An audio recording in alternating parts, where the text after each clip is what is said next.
السلام علیکم ورحمۃ اللہ وبرکاتہ۔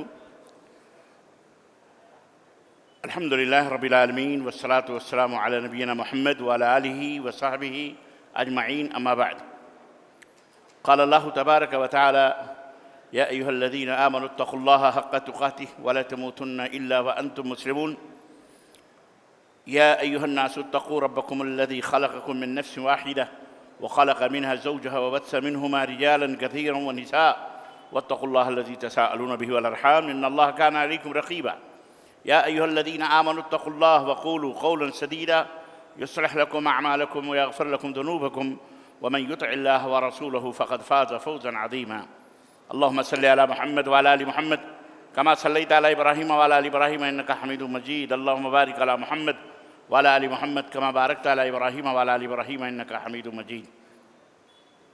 حضرات گرامی قدر، نوجوان دوستوں، بزرگوں اور بھائیوں اور قابل احترام اسلامی ماں اور بہنوں اور عزیز بچوں، اللہ تعالیٰ کے فضل و کرم سے ہماری آج کی 16ویں تراویح ہم لوگوں نے ادا کی ہے۔ اللہ تعالیٰ ہمیں کل 16ویں روزے کے مکمل کرنے کی اور ہماری ٹوٹی پھوٹی عبادتوں کو قبول کرنے کی اللہ تعالیٰ توفیق عطا فرمائے، اور اللہ تعالیٰ ہماری عبادتوں کو قبول فرمائے، اور اللہ عز و جل ہم سب کو جنت الفردوس میں جگہ عطا فرمائے۔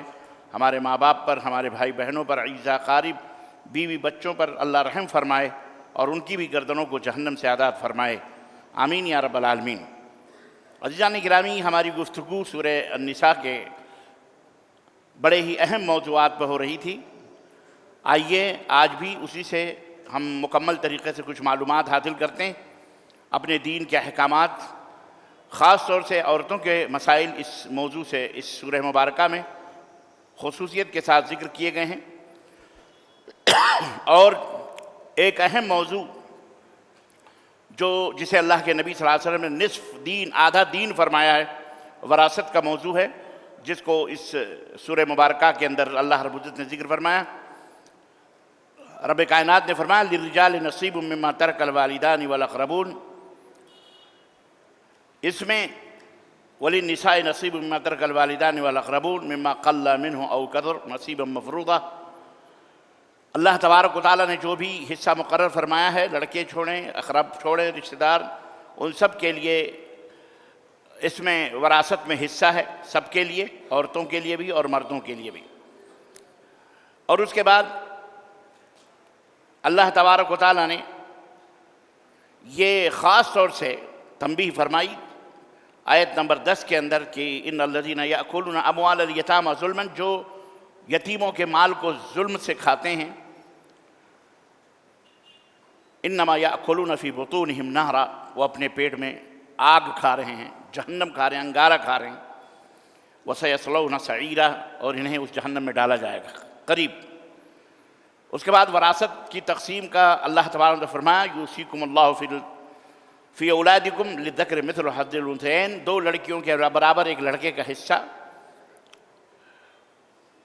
موجود ہے، اللہ تبارک و تعالیٰ نے مقرر فرمایا۔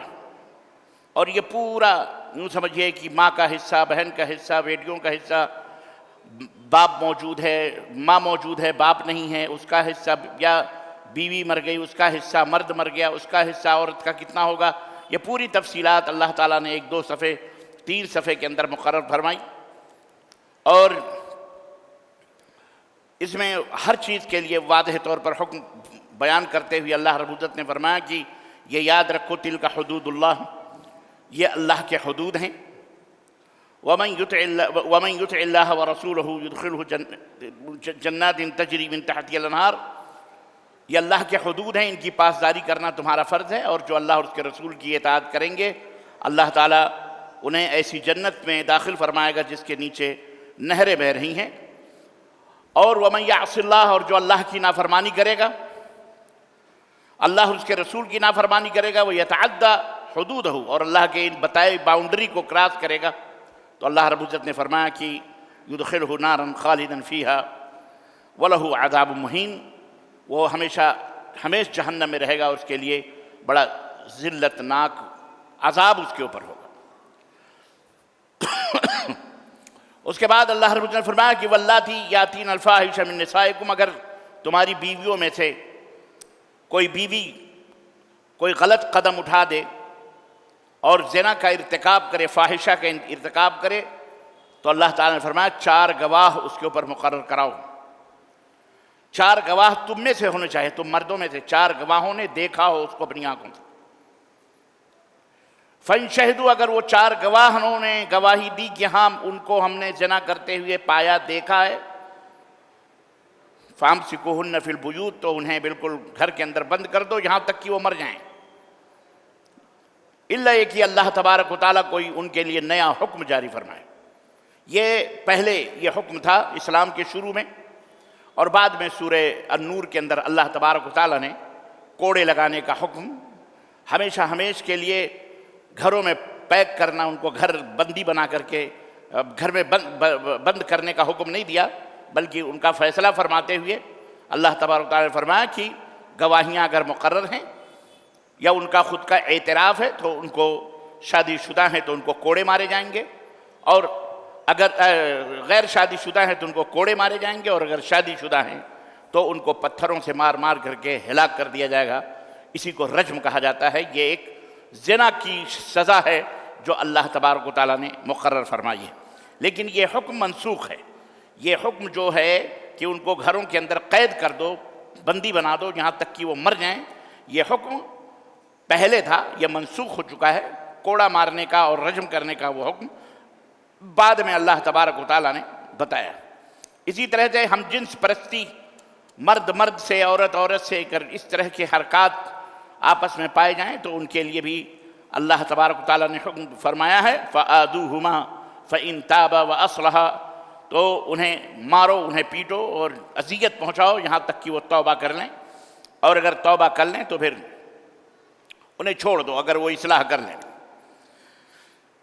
اللہ تبارک و تعالیٰ نے اس کے بعد توبہ کا ذکر فرمایا کہ توبہ کرنا یہ بہت ضروری ہے، اور توبہ کرنے کی جو شکل ہے وہ یہ ہوتی ہے کہ توبہ کے جو اصول ہیں کہ توبہ کرنے والا آئندہ کے لیے اس کام کے کرنے کے لیے فوری طور پر توبہ تابع یتوب یہ لوٹنا، یعنی گناہوں کے راستے پر چل رہا ہے، توبہ کرنے کا مطلب یہ ہے کہ اس راستے سے وہ پلٹ آئے، نمبر 1، اور دوبارہ اس راستے پہ جانے کی ہمت نہ کرے، نہ کوشش کرے، نہ نیت اور ارادہ کرے، نمبر 3 اپنے کیے ہوئے پر وہ نادم اور شرمندہ ہو، نمبر 4 اس کے بعد وہ نیک اور اچھے کام کرے۔ یہ توبے کے چار اس کی نشانیاں ہیں، توبہ قبول ہونے کی 4 علامتیں اور اس کی نشانیاں ہیں۔ اور 5ویں، اگر کسی کا حق حقوق اس نے مارا ہے تو وہ حق اور حقوق اس کا واپس کر دے، یہ بھی ضروری ہے۔ یہ نہیں کہ سب کا حق مار کر کے پھر توبہ کر لے، ایسا نہیں ہے، بلکہ اس کا حق اس کو واپس کرنا یہ ضروری ہے۔ اسی طرح سے اللہ رب نے فرمایا وَلَا تَنْكِحُوا مَا نَكَحَ آبَاؤُكُم مِّنَ النِّسَاءِ، اپنے ماں کی بیویوں سے شادی تمہارے لیے حرام ہے۔ پہلے حلال تھا، زمانے کفر میں مکہ کے لوگ، عرب کے لوگ اپنے ماں، یعنی اپنے بیوی کی، اپنے ماں کی، اپنے باپ کی بیوی، اب ظاہر ہے وہ باپ کی بیوی کا مطلب یہ نہیں کہ اپنی ماں سے ہی، بلکہ اس کی اور بھی 2 3 4 جو بیویاں ہوتی تھیں، اگر باپ مر گیا تو ان سے وہ نکاح کر لیا کرتے تھے، مال و دولت کو حاصل کرنے کے لیے، وراثت ہمارے ہی خاندان میں رہے، پیسہ باہر نہ جائے، اگر کہیں چلی جائے گی تو اس کو جو حصہ ملے گا وہ دوسرے لوگ لے جائیں گے۔ اس کے لیے تو اللہ تبارک و تعالیٰ نے اس کو حرام قرار دیا کہ تمہارے آبا نے، اجداد نے جو شادیاں پہلے کی ہیں وہ کی ہیں، لیکن اب تمہارے لیے حرام ہے، اور یہ بہت برا عمل ہے۔ اس کے بعد وہ عورتیں جو مردوں کے اوپر حرام ہے، یا وہ ان کا ذکر اللہ رب العزت نے یہاں کیٹیگری فرمائی، بیان فرمائی کہ حرمت علیکم امہاتکم و بناتکم و اخواتکم و عماتکم، تمہارے اوپر تمہاری مائیں، تمہاری بیٹیاں، تمہارے بہنیں اور تمہاری پھوپھیاں اور تمہاری خالائیں، اور اسی طرح بھائی کی بیٹی اور بھائی کی بیٹیاں اور بہن کی بیٹیاں، اور اسی طرح سے امہاتکم اللاتی ارضعنکم، تمہاری وہ مائیں جنہوں نے تم کو دودھ پلایا ہے، یعنی رضائی مائیں، و اخواتکم من الرضاعہ، اور یا وہ تمہاری بہنیں جو رضائی بہنیں ہیں وہ تمہارے لیے حرام ہے۔ اسی طرح وہ امہات نسائکم، تمہاری بیوی کی جو مائیں ہیں وہ بھی تمہارے لیے حرام ہیں، یعنی جس کو ساس کہا جاتا ہے، ان سے شادی کرنا حرام ہے۔ اسی طرح وہ وربائکم اللاتی فی حجورکم من نسائکم، اسی طرح سے وہ لڑکی جو عورت اپنے ساتھ لے کے آئی ہے اور تم نے اس عورت سے شادی کر لی ہے، نکاح کر لیا ہے، تو وہ جو اپنے ساتھ لڑکی لائی ہے دوسرے مرد کی، وہ بھی تمہارے اوپر حرام ہے اگر تم نے اس سے شادی کر لی ہے۔ کس سے؟ اس کی ماں سے، تو وہ بیٹی حرام ہے۔ اسی طرح سے بہرحال دو بہنوں کو آپس میں ملانا بھی حرام ہے۔ اسی طرح سے اپنی بہوؤں سے شادی کرنا بھی، وحلائل ابنائکم، تمہارے بیٹوں کی جو بیویاں ہیں وہ بھی تمہارے اوپر حرام ہیں۔ یہ اللہ تبارک تعالیٰ نے حرام کی فہرست احکام بتائے ہیں لوگوں کو کہ ان تمام سب چیزوں سے دور رہو۔ بہرحال اللہ تبارک تعالیٰ ہمیں اور آپ کو نیک عمل کرنے کی توفیق عطا فرمائے، آمین یا رب العالمین۔ یرید اللہ لیبین لکم ویہدیکم سنن الذین من قبلکم، اللہ چاہتا ہے کہ تمہیں بیان کر دے تمہارے سامنے، تمہارے لیے، اور تمہیں صحیح رہنمائی کر دے ان لوگوں کی جو تم سے پہلے تھے، اور اللہ یعنی تمہارے پہلے جو لوگ تھے ان کے بھی حال احوال کو بیان کر دے تاکہ تم اللہ سے توبہ کرو اور اللہ تمہارے توبے کو قبول کرے، واللہ علیم حکیم، اور اللہ تعالیٰ جاننے والا، حکمت والا ہے۔ آگے آیت نمبر 28 میں اللہ رب العزت نے فرمایا کہ یا ایھا الذین آمنوا لا تاکلوا اموالکم بینکم بالباطل، آپس میں ایک دوسرے کا مال باطل طریقے سے نہ کھاؤ، جھوٹ بول کر، فریب دے کر، دھوکہ دے کر، غش کر کے، خیانت کر کے، ٹھیک ہے، ایسا نہ کھاؤ، بلکہ الا ان تکون تجارۃ عن تراض منکم، ہاں تجارت کے تحت اگر تم تجارت کرتے ہو تو بے شک تجارت کے ذریعے سے تم آپس میں تجارت کرو، بزنس کرو، اس میں جو تم کو فائدہ مل رہا ہے وہ کھاؤ، اس سے کوئی حرج نہیں ہے۔ وَلَا تَقْتُلُوا أَنفُسَكُمْ إِنَّ اللَّهَ كَانَ بِكُمْ رَحِيمًا، اور اپنے جانوں کو ہلاک نہ کرو، اپنے یعنی خودکشی وغیرہ نہ کرو، نہ ایک دوسرے کو قتل کرو، نہ ایک دوسرے کو مارو۔ وَمَنْ يَفْعَلْ ذَلِكَ عُدْوَانًا وَظُلْمًا فَسَوْفَ نُصْلِيهِ، اور جو ایسا کرے گا اسے ہم جہنم میں پہنچائیں گے۔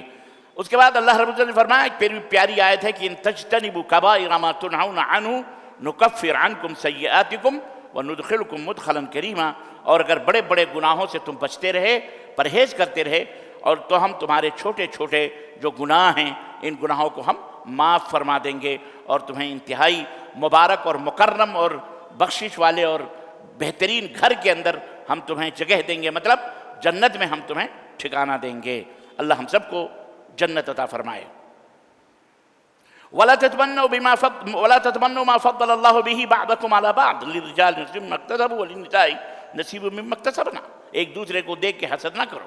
اللہ نے جس کو جس فضل سے نوازا ہے، چاہے عورت کو نوازا ہو، چاہے مرد کو نوازا ہو، بہرحال یہ اللہ تبارک و تعالیٰ کا فضل ہے اور اس کا احسان ہے، تو حسد نہ کرو ایک دوسرے کے ذریعے۔ وَاسْأَلُوا اللَّهَ مِن فَضْلِهِ، بلکہ اللہ سے فضل و کرم اللہ سے مانگو، اللہ تعالیٰ سے دعا کرو۔ ان اللہ کان بکم بکل شیء علیما، اللہ تبارک و تعالیٰ ہر چیز کا جاننے والا ہے۔ اور پھر آیت نمبر 34 کے اندر اللہ رب العزت نے ایک اہم حکم صادر فرمایا ہے انفرادی طور پر آپس میں، اور یہ ہم سب کے لیے ہے کہ للرجال الرجال قوامون علی النساء۔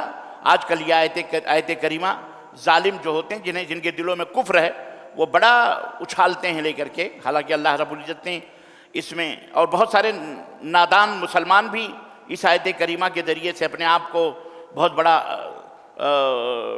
کیا کہتے ہیں اس کو، داروغہ کہہ لیں، یا بہت بڑا اپنے آپ کو بادشاہ اور حاکم تصور کرنے لگتے ہیں، حالانکہ ایسی بات نہیں ہے۔ اللہ نے فرمایا الرجال قوامون علی النساء، مرد عورتوں کے اوپر نگراں ہیں، مرد عورتوں کے محافظ ہیں، یہ ہونا چاہیے، محافظ اور نگراں۔ اللہ رب العزت نے مردوں کو بنایا ہے، اور اسی کو کہتے ہیں سرداری بھی کہہ لیں آپ، تو سردار ہو یا حاکم ہو یا نگراں ہو، اس کا یہ مطلب نہیں ہوتا کہ اس کی وجہ سے آپ عورت کو جوتے چپل جیسے چاہیں ماریں اور پیٹیں اور جانوروں حیوانوں کی جیسا ان کے ساتھ سلوک کریں۔ اور یہ اللہ تعالیٰ نے فضل کیوں آپ کو عطا فرمایا، مردوں کو ان کے اوپر نگراں کیوں بنایا ہے؟ ذَلِكَ بِمَا فَضَّلَ اللَّهُ بَعْضَهُمْ عَلَى بَعْضٍ، اللہ رب العزت نے چونکہ ایک نمبر ایک عورت کے اوپر مرد کو فضیلت عطا فرمائی ہے، نمبر ایک اس وجہ سے وہ تمہارے عورتوں کے نگراں ہیں وہ، اور دوسرا وہ بِمَا أَنفَقُوا مِنْ أَمْوَالِهِمْ، اور اس لیے بھی کہ وہ اپنا مال تمہارے اوپر عورتوں کے اوپر خرچ کرتے ہیں، کماتے ہیں دھماتے ہیں، اچھا تم کو جو خود کھاتے ہیں وہ کھلاتے ہیں پلاتے ہیں، کپڑے لاتے ہیں، کھانا پانی گھر سب کچھ وہی تو کرتے ہیں۔ تو اس وجہ سے اللہ تعالیٰ نے مردوں کو عورتوں کے اوپر حاکم اور ایک درجہ عطا فرمایا ہے۔ اور پھر فالصالحات قانتات حافظات للغیب بما حفظ اللہ، تو نیک عورتیں کون ہیں؟ نیک عورتیں، پرہیزگار عورتیں وہ ہیں جو اللہ کے دربار میں جھکی ہوئی اللہ کی فرمانبردار ہوتی ہیں، حافظات للغیب، اپنی عزت و آبرو کی حفاظت کرتی ہیں، یعنی وہ زناکاریاں بدکاریاں اور ادھر ادھر منہ نہیں مارتی۔ بما حفظ اللہ، اللہ نے ان کی حفاظت کی ہے تو ان کو بھی چاہیے کہ اپنی آبرو کی حفاظت کریں۔ اور اس کے بعد اللہ تعالیٰ نے مردوں کو یہ ایک پیغام دیا ہے کہ واللاتی تخافون نشوزہن فعظوہن واہجروہن فی المضاجع واضربوہن فإن اطعنکم فلا تبغوا علیہن سبیلا، کہ اگر تم اپنی بیویوں سے اس بات یہ چیز پاتے ہو کہ تمہاری نافرمانی کرتی ہے، تم کہتے ہو سیدھا چلنے کے لیے الٹا چلتی ہے، تمہاری بات نہیں مانتی، تکرار کرتی ہے، تمہاری جھگڑا لڑائی فتنہ اور فساد مطلب فرما برداری نہیں کرتی ہے، نافرمانی کرتی ہے، تو اللہ تعالیٰ نے فرمایا کہ اے مردو تم ان کو ان نافرمانیوں کی وجہ سے انہیں نصیحت کرو، ان کو سمجھاؤ، ان کو بجھاؤ، اور نصیحت کرنے کی کوئی لمٹ نہیں ہے، ایک دن 2 دن 4 دن 10 دن، جتنا تمہارا صبر کا پیمانہ ہے اور جس انداز سے تم چاہو ان کو نصیحت کرو، پیار سے محبت سے، جو بھی طریقہ ہے ان کو سمجھانے بجھانے کا، تاکہ وہ نافرمانی سے باز آ جائے۔ اگر وہ بہت دن ہو گئے نصیحت نہیں مانتی ہے وَاهْجُرُوهُنَّ فِي الْمَضَاجِعِ، تو بسترے میں اس کو چھوڑ دو، مطلب بسترے میں چھوڑ دو، بسترے میں اس سے ملاقات مت کرو، رہو تم اسی کمرے میں، سب کچھ رہے لیکن بات چیت بند رکھو، اور اس کی طرف مطلب یہ ہے کہ قریب نہ جاؤ۔ اور اگر اس کے باوجود بھی نصیحت بھی نہیں مان رہی ہے، آپ نے 2 4 دن 5 دن اس کو اس طرح سے چھوڑ بھی دیا ہے بسترے میں، اس کے باوجود بھی شیطان نہیں جا رہا ہے اس کے سر سے اور وہ بھوت نہیں جا رہا ہے، تو پھر اسلام نے کہا وَاضْرِبُوهُنَّ، پھر انہیں مارو، پھر انہیں مارو۔ اور ایک دوسری آیت میں یہ ہے کہ مارو لیکن ہڈی وڈی نہ ٹوٹنے پائے، ایسی جگہ مارو کہ مطلب یہ ہے کہ درد ہو، تکلیف ہو اس کو، لیکن ٹوٹ پھوٹ کی جگہ نہیں ہونی چاہیے کہ مارو سر ہی پڑ جائے، کان ہی کٹ جائے، ناک ہی کاٹ لو، ہڈی پسلی توڑ دو، ایسا نہیں، مارو۔ یہ تیسرا حکم ہے یہ سمجھانے بجھانے کے بعد۔ فَإِنْ أَطَعْنَكُمْ، اور اگر مار کے آگے بھوت بھاگتا ہے، پیٹ دیا آپ نے اور اس کے بعد درست ہو گئی، صحیح ہو گئی وہ اور فرما برداری کرنے لگی، فَلَا تَبْغُوا عَلَيْهِنَّ سَبِيلًا، تو پھر اب مارنے پیٹنے کے دوسرے راستے نہ ڈھونڈو گے، اور پیٹیں گے ابھی، اور پیٹنے کا کوئی راستہ ملے اس کو مارو اچھے طرح سے دل بھر کر کے، نہ، معاف کر دو۔ اس کے بعد اگر وہ اطاعت کرنے لگے تو پھر چھوڑ دو، خلاص، اسے زیادتی نہیں کرو۔ ان اللہ کان علیٰ کبیرہ، سب سے بلند اور بالا اللہ کی ذات ہے، تم نہیں ہو۔ وَإِنْ خِفْتُمْ شِقَاقَ بَيْنِهِمَا، اس کے مار کے باوجود بھی نہیں سدھری وہ، دیکھیں مار کے باوجود بھی وہ نہیں سدھر رہی، آپ کہہ رہے ہو باہر نہ نکل، آپ کہہ رہے ہو ان سے نہ بات کر، آپ کہہ رہے ہو یہ نہ کر، آپ نہ کرو، پھر بھی نہیں مان رہی، نہیں سدھر رہی، مار پیٹ کے بھی نہیں مان رہی۔ تب اللہ تعالیٰ نے فرمایا کہ پھر اگر تم دونوں آپس میں ایک دوسرے سے جدا ہونے کے بارے میں خوف کھا رہے ہو کہ اب ہم جدائی کا شاید وقت آ چکا ہے، اب ہم اس کے ساتھ نہیں رہ پائیں گے، ہمارا گزارا اس کے ساتھ نہیں ہوگا، پھر بھی اللہ تعالیٰ نے چوتھا چانس یہ دیا ہے، چوتھی بار، کہ فَابْعَثُوا حَكْمًا مِّنْ أَهْلِهِ وَحَكْمًا مِّنْ أَهْلِهَا، شوہر اور بیوی کے دونوں کے ذمہ داران، باپ ہوں، بھائی ہوں، محلہ ہو، پردھان ہو، چوکیدار ہو، جو بھی ہو، فیصلہ کرنے والے، یہ دونوں بیٹھیں گے، حاضر ہوں گے۔ ان یرید اصلاحا یوفق اللہ، اگر بینہما، اگر اللہ چاہے گا تو دونوں کے درمیان اصلاح پیدا کرے گا، یہ دونوں بیٹھ کر کے مسئلے کو حل کریں گے، لڑکی والے لڑکی کو سمجھائیں، لڑکا والا لڑکے کو سمجھائے گا، سمجھا بجھا کر کے اگر دونوں مسئلہ اس طرح سے آپس میں رہنے کا ایک راستہ نکالیں گے تو اللہ تعالیٰ ضرور توفیق عطا فرمائے گا۔ ان اللہ کان علیما خبیرا، اللہ تبارک و تعالیٰ علم رکھنے والا باخبر ہے۔ تو عزیزان گرامی، آپ کو پتہ ہے آج کل جو ہمارے یہاں فوری طور پر اگر ذرا سا بھی تو میں ہوتی ہے، جھگڑا لڑائی ہوتا ہے، طلاق طلاق طلاق، او میاں جی فوراً پستول کی گولی مارو۔ ان کے ابا نے اس طرح سے سکھایا ہے۔ اسلام اس بات کی اجازت نہیں دیتا کہ رشتے اور ناطے جو جوڑتے ہیں اتنی آسانی کے ساتھ ٹوٹ جائیں، سمجھ رہے ہیں؟ بلکہ ان کو جوڑو۔ اور یہ بات عورتوں کو بھی سوچنی چاہیے، یہ نہیں کہ آپ سوچیں کہ اچھا ماشاءاللہ اب تو یہ ربانی صاحب نے قرآن پڑھ کے بتا دیا، سمجھا دیا، اب ان کو تنگ کرو، اب جیسے چاہو کرو، اور ان کو تو سفارش بھی کرنی ہے، ان کو تو ایسا بھی کرنا ہے، نصیحت بھی کرنی ہے، فلاں بھی کرنا ہے۔ غلط بات۔ آپ کو بھی سوچنا ہے، آپ کو بھی اللہ سے ڈرنا ہے، آپ کو بھی اللہ کے یہاں حساب و کتاب دینا۔ میاں بیوی دونوں کو چاہیے کہ دونوں کو ایک دوسرے کی فکر ہو، دونوں کو زندگی کی فکر ہو، دونوں کو اپنی زندگی کی کٹھن راہوں کی فکر ہو۔ ایک لمبی زندگی آپ کو گزارنی ہے، پارٹنر شپ میں کرنی ہے، تو اتنی آسان نہیں ہے زندگی۔ ذرا باہر نکل کے دیکھو بیچاریاں جو بیوہ ہو چکی ہیں، جو مطلقہ ہیں، جو غریب ہیں، وہ کس طرح سے اپنی زندگی گزار رہی ہیں، کس کے گھروں کے چکر لگا رہی ہیں، کتنے برتن دھل رہی ہیں، کس کے کپڑے دھل رہی ہیں، کسی بھوکے پیاسے کیسے۔ بس یہ اکثر بیشتر یہ دیکھنے میں آیا ہے، ایسی عورتیں اپنے جسم کا سودا بھی کر کے اپنا پیٹ پالتی ہیں۔ بچوں کی تو چھوڑو، بچے تو ایک بہانہ بنتے ہیں کہ بچے بھوکے ہیں، ہم کیا کریں، یہ کریں وہ کریں۔ حالانکہ یہ بیوقوف عورت ہے جو بچوں کو لے کے اپنے سر پہ ڈھونڈتی ہے۔ اگر طلاق ہو گئی تو وہ بچہ اس کا نہیں ہے، وہ بچہ تو اس کے شوہر کا ہے، باپ کی طرف منسوب ہوگا، لڑکا ہو یا لڑکی ہو۔ لیکن بہرحال محبت ماں کے وجہ، ماں اتنا ایموشنل بھی نہیں ہونا چاہیے کہ ہر غلاظت اور ہر مصیبت اپنے سر آدمی ڈال لے، ہرگز نہیں۔ بلکہ عورت کو بھی چاہیے کہ اپنی زندگی کے بارے میں سوچے، غور کرے۔ اگر نپتی ہے تو ٹھیک ہے، نہیں نپتی ہے تو اپنے ماں باپ سے شکایت کرے، اس کے بعد ذمہ داران بیٹھیں، اس کے بعد یا محلے کے اپنے ذمہ داران بیٹھیں عزت و آبرو والے، اور وہ فیصلہ کریں۔ تو اس طرح سے یہ نہیں کہ طلاق کر کے اب آپ نے دیکھا کہ ہمارے ہاں اس کی کثرت اس طرح سے ہو گئی ہے کہ طرح سی بات پر مردوں کو طلاق۔ اور ابھی دیکھیے ایک مجلس کی 3 طلاق، ابھی تو ایک بہت بڑی بحث آ جاتی ہے کہ واقع ہوتی ہے کہ نہیں ہوتی ہے۔ بدقسمتی سے ہمارے یہاں تو مطلب یہ ہے کہ یہاں بھارت کے اندر ایک ایسا قانون پاس ہو گیا، اور ہماری اپنی بدقسمتی اور ہماری اپنی یوں سمجھیے کہ کچھ مصلحت اندیشیوں کی وجہ سے بھی کہ جناب علی اکثریت بھارت کی مسلم پرسن اللہ کی وہ وہی احناف ہیں جنہوں نے 3 گولیوں کو 3 تصور کر لیا قرآن و حدیث سے ہٹ کر کے، کہ حالانکہ قرآن میں حدیث میں کہیں بھی 3 طلاق کو تین طلاق نہیں مانا گیا ہے۔ یہ سراسر قرآن و حدیث کے خلاف ہے، اسلام کے خلاف ہے۔ لیکن اکثریت کا ڈنڈا چلایا انہوں نے، اور آخر وہ چلا بھی نہیں بلکہ ان کا سر، انہی کا جوتا انہی کے سر پہ آ گیا، اور مودی نے اٹھا کر کے قانون ٹھونک دیا کہ اب 3 کو 3 تو مانیں گے، تم کو بھی بیٹا جیل کے اندر چکی پیسنا پڑے گی، ہے نہیں؟ ہمارے ہاں اہل حدیث تھے، اللہ کے فضل و کرم سے ان کے ہاں تو نہیں ہے یہ چیز قرآن و حدیث کے مطابق ان کو فیصلہ کرنا۔ لیکن افسوس کا مقام یہ ہے کہ ہمارے جو اہل حدیث کے ذمہ داران تھے وہ بھی گدھے کی آواز میں گدھا پنی کرنے لگے، اور انہوں نے انہی کی آواز میں آواز ملا کر کے قرآن و حدیث کا سودا کر دیا کہ نہیں، اصل میں کیا ہے کہ جناب وحدت ٹوٹ جائے گی، اتحاد ٹوٹ جائے گا مسلمانوں کا۔ تم کیا کرو گے اتحاد؟ گھنٹہ کرو گے اتحاد لے کر کے؟ کیا کر پا رہے ہو تم اتحاد کر کے؟ کیا مل رہا ہے تم کو سوائے رسوائیوں کے اور ذلتوں کے؟ کیا پا رہے ہو؟ خواریوں کے۔ تم کو کون قریب کر رہا ہے؟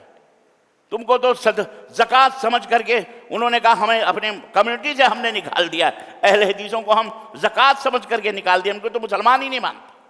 آج دیکھیے کیا کیا بکواس ہو رہے ہیں۔ لیکن خیر، ہمارے بڑوں کی اپنی مصلحتیں، اللہ انہیں ہدایت عطا فرمائے، ان کی 1000 مصلحتیں ہوں۔ قرآن و حدیث اپنی جگہ مسلم ہیں، قرآن و حدیث کی روشنی میں 3 طلاق نہیں ہوتی، ایک ہی طلاق ہوتی۔ بہرحال تو عزیزان گرامی، ایسا نہیں کرنا چاہیے، طلاق نہیں دینا چاہیے۔ طلاق بہت ہی اخیر مسئلہ ہے، خلا بہت ہی اخیر مسئلہ، جب ایک دم بالکل جیسے یہ کنڈیشن بتائی گئی ہے، پہلے نصیحت کرو، پھر بسترے میں چھوڑو، پھر اس کے بعد مارو، پھر اس کے بعد سمجھاؤ، پھر اس کے بعد نہیں تو ذمہ داروں کو بٹھاؤ، ذمہ داروں کو بٹھانے کے بعد بھی اگر مسئلہ نہیں حل ہوتا تب وہ اخیر میں مسئلہ آتا ہے۔ ورنہ یہ تو طلاق سے خاندان کی بنیادیں ہل جاتی ہیں جناب، شرافتوں کی بنیادیں، ان کا جنازہ اڑ جاتا ہے۔ یا عورت کو بھی سوچنا چاہیے، مرد کو بھی سوچنا چاہیے کہ ہم جو ہے گاڑی کے میاں اور بیوی جو ہے پہیے ہوتے ہیں، تو اور اولاد جو ہیں وہ اس گاڑی کے مسافر ہیں، اگر ایک پنچر ہو گیا تو وہ مسافر تو اپنی منزل تک نہیں پہنچ پائیں گے۔ اس لیے ضروری ہے کہ ہم اولاد کا بھی سوچیں، اپنا بھی سوچیں، خاندان کا، ماں باپ کی آبرو اور عزت کا ایسا بھی سوچیں۔ لیکن جو عورتیں بے خاندانی ہوتی ہیں، بے آبرو ہوتی ہیں، ان کو اس کا کیا پتہ، چاہے کچھ بھی ہو، اللہ اللہ اللہ خیر اللہ، ان کو ضرورت ہی نہیں پڑتی، صبر اور تحمل اور برداشت نہیں ہوتا۔ ذرا ذرا سی بات پہ ساس سے لڑنا، ذرا ذرا سی بات پہ گھر کا ماحول خراب کر دینا، ذرا ذرا بات پہ شوہر سے لڑنا، اور شوہر کو بھی چاہیے کہ تھوڑا صبر سے کام لے۔ عورتیں ٹیڑھی پسلی سے بنائی گئی ہیں، اللہ تعالیٰ نے فرمایا تو ان ٹیڑھی پسلیوں سے ہی فائدہ اٹھائے۔ اسی لیے عورت سے جھوٹ بولنا بھی جائز قرار دیا گیا ہے کہ موقع پڑے تو عورت کو جھوٹ ہی بول دو تاکہ وہ خوش تو رہے۔ اگر جھوٹ بول کے بھی وہ خوش ہے تو اللہ اللہ خیر صلی اللہ، چل تو جھوٹ ہم بول رہے ہیں۔ مثلا کہیں ایک صحابی تھے، بہرحال وہ لمبا واقعہ ہو جائے گا، ٹائم نہیں ہوتا، نہیں تو میں تفصیلات بتاتا، یہ رہ جا رہا ہے۔ اس کے بعد اللہ تعالیٰ نے فرمایا کہ اسی کے جسٹ بعد سورہ آیت نمبر 36 کے اندر وَاعْبُدُوا اللَّهَ، اور اللہ کی عبادت بندگی کرو، وَلَا تُشْرِكُوا بِهِ شَيْئًا، اللہ کے ساتھ کسی کو شریک نہ ٹھہراؤ، وَبِالْوَالِدَيْنِ احسانا، والدین ماں باپ کے ساتھ حسن سلوک کرو، اچھا سلوک کرو، ان کی خدمت کرو، ان کو کمائی کھلاؤ پلاؤ، ان کو دکھاؤ، ان کو گھماؤ، ان کو ٹہلاؤ۔ آپ تو پتہ نہیں کہاں دلی آگرہ گھومتے، ماں باپ کو ایک بوڑھے ہو گئے تو بند نہیں، ماں باپ کو سرپرائز دو، ان کو لے جا کر کے کسی بہترین، کبھی اللہ تمہیں توفیق دے تو ماں باپ جانتے ہو کتنی مشکل سے بیچارے دن گزارتے ہیں، اللہ نے آپ کو توفیق دیا، ان کو سرپرائز دو، کچھ ربت تھوڑا گھما کے لاتے ہیں اماں کو کسی 5 اسٹار ہوٹل میں، بہترین کمرہ پہلے سے بک کرا کے، اماں ابا کو بولو ادھر ہی رہو، رات بھر سو گیا آرام سے، ہے جنت لو ایسے۔ پیسے اگر اللہ دے تو، پیسے نہیں ہیں تو کوئی بات نہیں، پیسے نہیں ہیں تو، لیکن کسی اچھے ہوٹل میں لے جاؤ، جتنا کمائی ہو تنخواہ ہو تو ان کو اچھا کھانا کھلاؤ، اچھے کپڑے ان کو پہناؤ، اپنے سے اچھا کپڑا کوشش کرو ان کو پہنائیں، ہیں جنت لو، جنت کیا لو، ہاں ماں باپ کی خدمت کر کے جنت لو۔ اللہ تمہیں بڑا بنائے تو اس کے آثار اپنے ماں باپ کے اوپر ظاہر کراؤ، یہ نہیں صرف 10 جوڑے 50 جوڑے بیگم ہی کے، ساڑیوں پہ ساڑیاں، شلواروں پہ شلواریں، ایک بہترین سے بہترین جو بھی مارکیٹ میں، انہی کو اماں ابا بیچارے بیٹھے مکھی مار رہے ہیں، بیٹا آ رہا ہے جا رہا ہے، نہ سلام ہے نہ تو، واللہ جہنم ہے، واللہ جہنم ہے، اس سے بدتر تم مر جاتے۔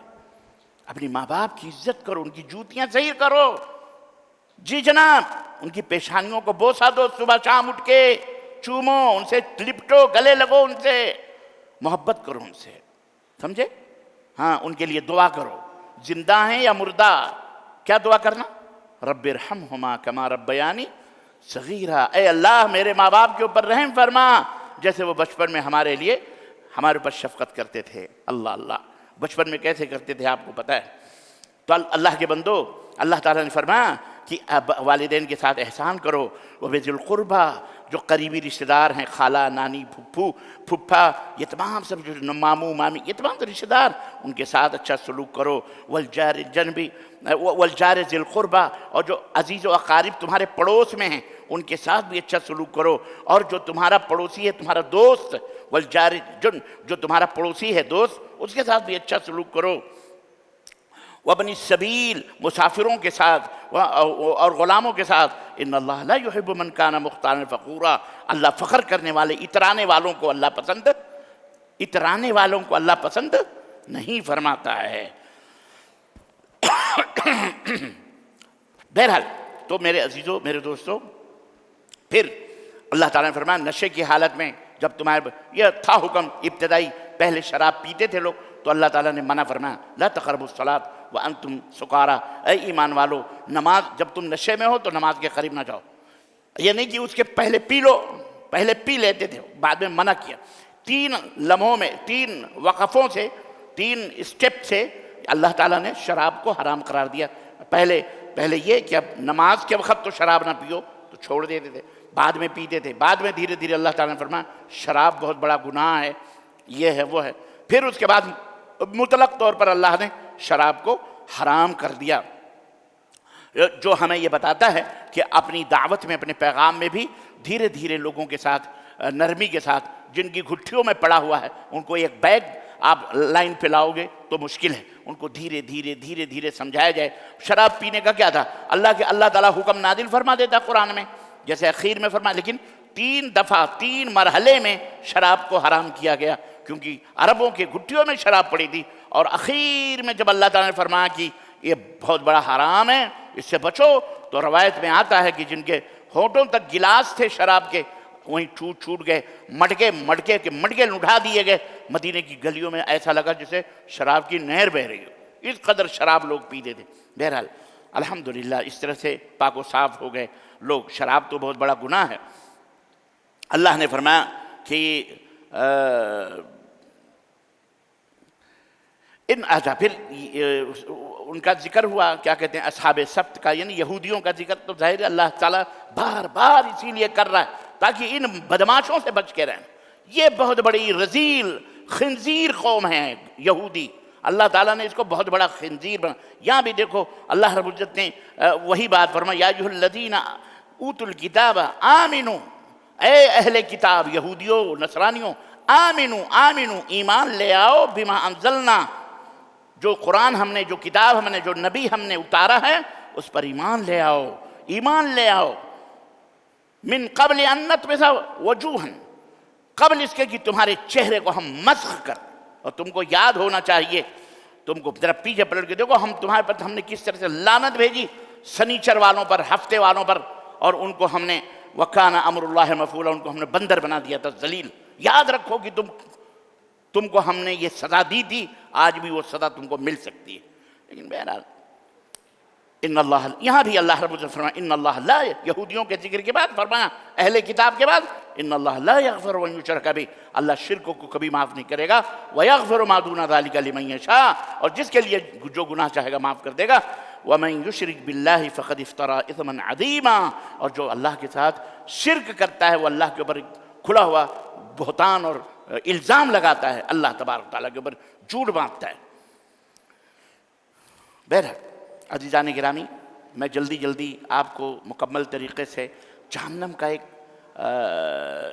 ایک منظر اللہ نے قرآن کریم میں ذکر فرمایا ہے کہ ان الذین کفروا بآیاتنا، ہماری نشانیاں، ہمارے دین، ہمارے نبی، ہماری کتاب کو جو لوگ انکار کریں گے، جھٹلائیں گے، چاہے انسان، کوئی بھی انسان ہو، جن ہو، کوئی بھی ہو، تو اللہ رب العزت نے فرمایا کہ سوف نصلیہم نارا، ہم انہیں جہنم میں ڈالیں گے. کلما نضجت جلودہم، اور جہنم میں وہ جلیں گے، اور جب یہ چمڑے جل جائیں گے تو اللہ فرماتا ہے بدلناہم جلودا غیرہ، تو ہم نیا چمڑا لائیں گے اور پھر ان کو جلایا جائے گا. یہ بات یاد رکھو، آج بھی سائنس نے یہ بات کھول کے بیان کی ہے. اصل اذیت، تکلیف، جو سوئی وغیرہ جو چبھتے ہیں نا، کانٹے وغیرہ، یہ آپ کو چمڑے میں چبھنے کی وجہ سے ہوتی ہے. چمڑا بڑا حساس ہوتا ہے، سمجھ رہے ہیں. انجیکشن بھی جو لگاتے تو اندر جب گھسیڑ دیتے ہیں گوشت میں تو کوئی بات نہیں، لیکن یہاں جب چمڑے میں جو ہوتا ہے آپ کا یہاں جلتا ہے، آپ ذرا تو اللہ یہاں تکلیف ہوتی ہے، یہاں اذیت ہوتی ہے.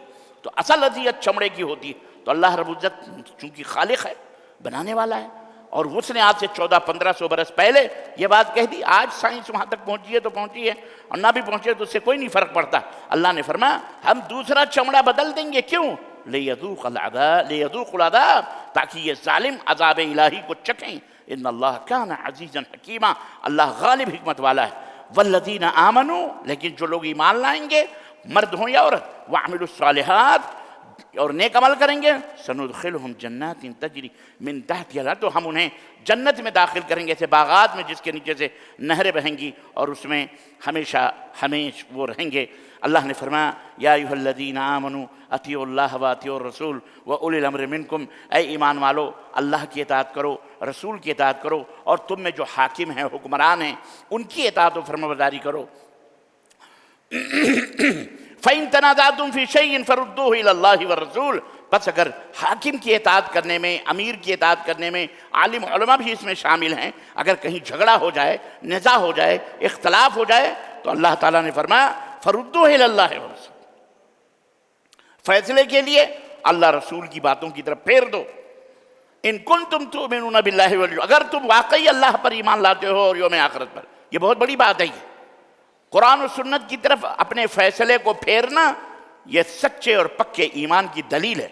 اور جو لوگ قرآن و سنت کو، جھگڑے کے معاملے کو قرآن و سنت کی طرف نہیں پھیرتے، فلانے مفتی صاحب، فلانے علامہ صاحب، فلانے مذہب، فلانے ٹھکانے، یہ سمجھ لو یہ مومن نہیں ہے، یہ مکار ہے، یہ جھوٹا ہے، منافق ہے، یا اسے دین اسلام کی سمجھ ہی نہیں ہے، یا یہ صحیح اسلام کو سمجھتا ہی نہیں ہے، یہ جاہل ہے، قرآن سے بھی جاہل ہے، اللہ کے فرمان سے بھی جاہل ہے۔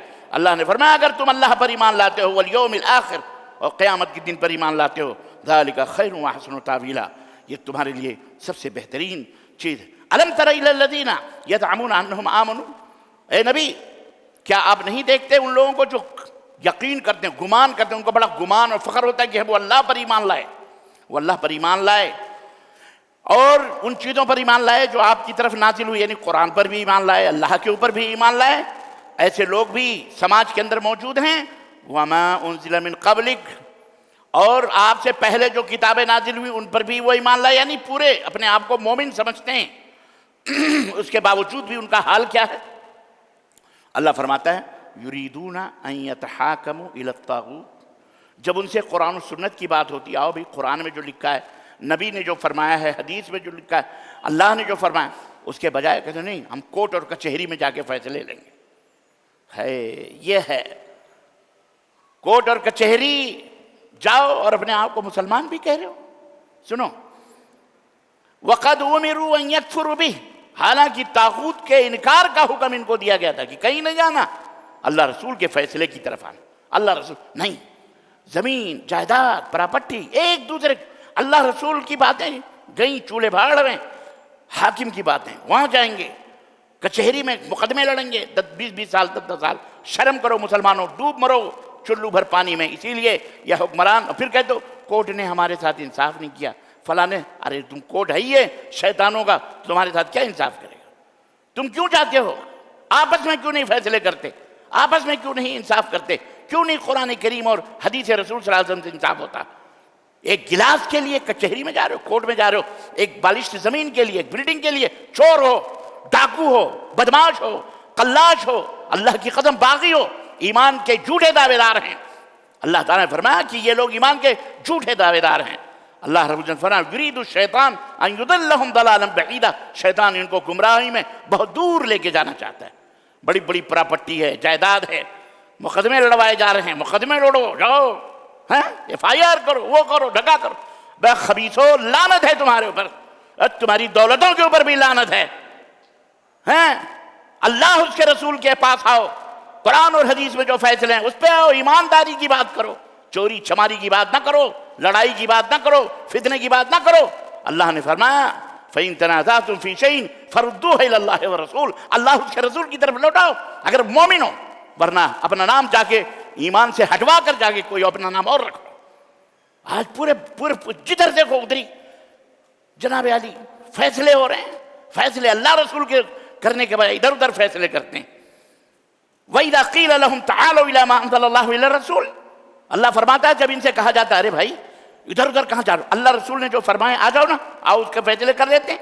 اللہ فرماتا ہے رَأَيْتَ الْمُنَافِقِينَ يَصُدُّونَ عَنْكَ صُدُودًا، اے نبی جب ان سے کہا جاتا ہے اور اللہ رسول کی طرف، تو ان کو دیکھو کس طرح کے کنی کاٹ کر کترا کر کے جاتے ہیں اور تمہاری باتوں کا انکار کرتے ہیں۔ پتہ چلتا ہے ٹھنڈے پیٹوں ماننا بہت آسان ہے میاں، ٹھنڈے پیٹوں نماز پڑھ لینا، ٹھنڈے پیٹوں اللہ اپنے فائدے کے لیے جو تمہارا ہے، اللہ رسول، اور جہاں تمہارا نقصان آ رہا ہے اللہ رسول غائب، شیطان یاد آتا ہے، حکومت یاد آتی ہے، پولیس یاد آتا ہے، FIR یاد آتے ہیں، فلانے یاد آتے ہیں۔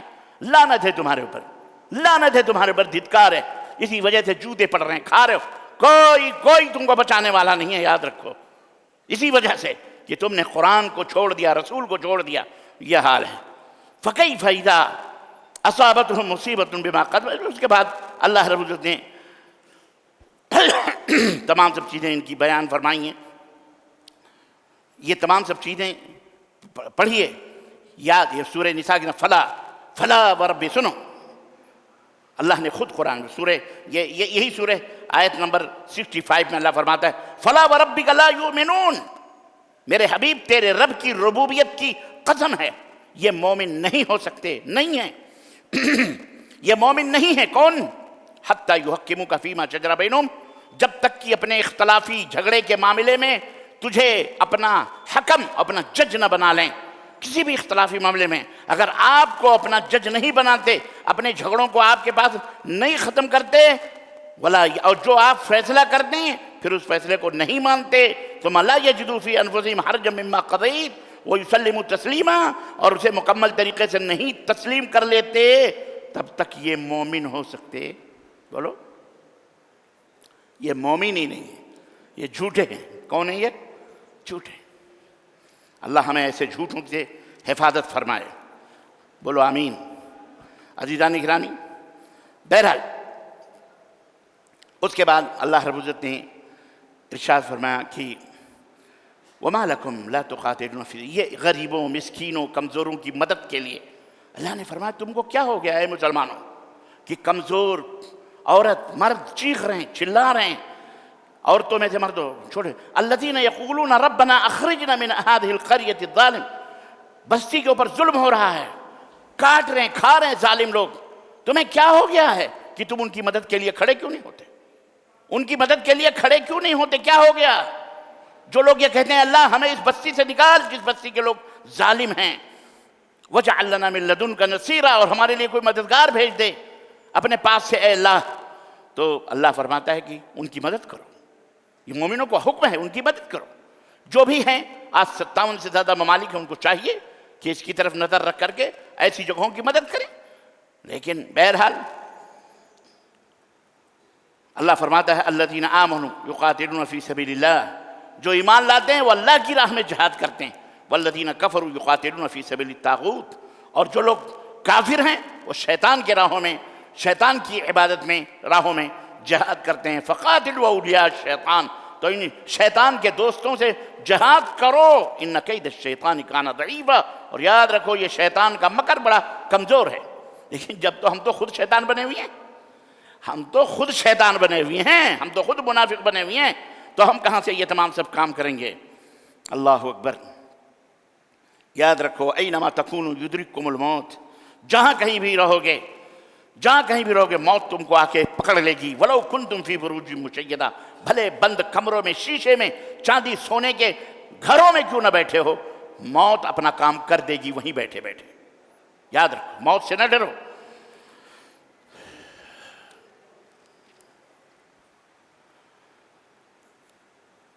عزیزان گرامی، اور پھر اللہ نے فرمایا من یطع الرسول فقد اطاع اللہ، اور جو یہ رسول کا منصب کہ جو رسول کی اطاعت کر لیں وہ در حقیقت اللہ کے مطیع اور فرمانبردار ہو جاتے ہیں، اور اللہ تبارک و تعالیٰ کے فرمانبردار ہیں.